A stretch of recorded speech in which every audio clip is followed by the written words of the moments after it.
दोस्तों, एक बार बादशाह अकबर ने बीरबल से पूछा कि बीरबल, तुम कहते हो कि ईश्वर सभी जगह मौजूद है।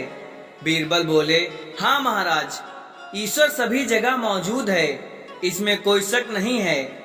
बीरबल की परीक्षा लेने के लिए बादशाह अकबर ने अपनी एक हीरे की अंगूठी निकाली और बीरबल से पूछा, क्या इस अंगूठी में भी तुम्हारा भगवान मौजूद है?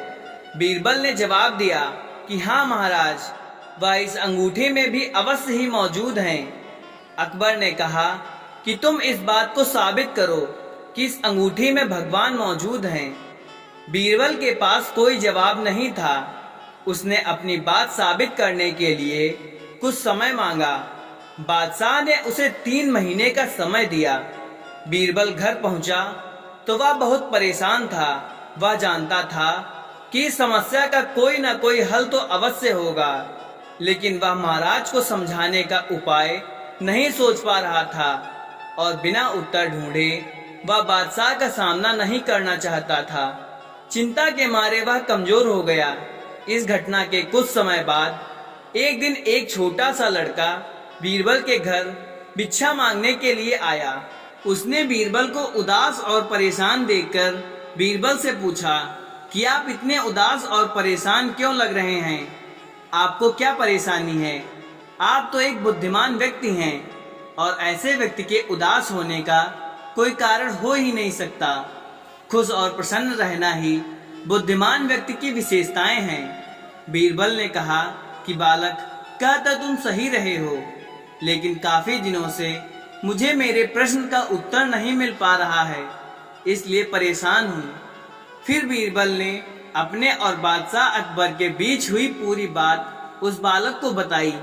बीरबल की बात सुनकर वह बालक बोला कि आप इतनी छोटी सी बात के लिए परेशान हो रहे हैं। मैं आपके इस बात का जवाब एक पल में ही दे सकता हूँ, लेकिन क्या आप मेरे बादशाह से व्यक्तिगत रूप से बात करवा सकते हैं? बीरबल राजी हो गया और उस लड़के को दरबार में ले जाकर बादशाह से कहा कि महाराज, आपके प्रश्न का उत्तर तो यह छोटा सा बालक भी दे सकता है। अकबर ने उस लड़के के साहस की प्रशंसा की और उत्तर सुनने को व्याकुल हो गए। बादशाह ने उस लड़के को अपनी वही हीरे की अंगूठी दिखाते हुए पूछा कि अगर ईश्वर सब जगह है तो बेटा, क्या तुम मुझे इस अंगूठी में भगवान दिखा सकते हो? लड़के ने जवाब दिया कि हाँ जहाँपना, मैं आपको एक पल में इस अंगूठी में भगवान को दिखा सकता हूँ, लेकिन इस समय मुझे बहुत प्यास लगी है। मैं आपके प्रश्न का उत्तर एक गिलास लस्सी पीने के बाद ही दूंगा।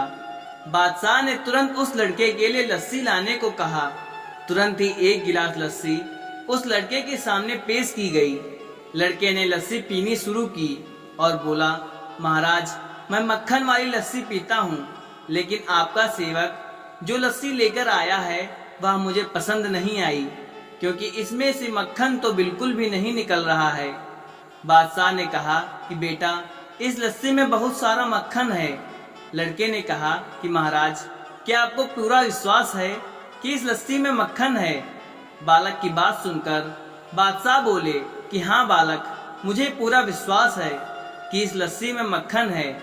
यह सुनते ही वह बालक बोला कि अगर महाराज आपको विश्वास है कि इस लस्सी में मक्खन है तो कृपया मुझे मक्खन दिखा दें।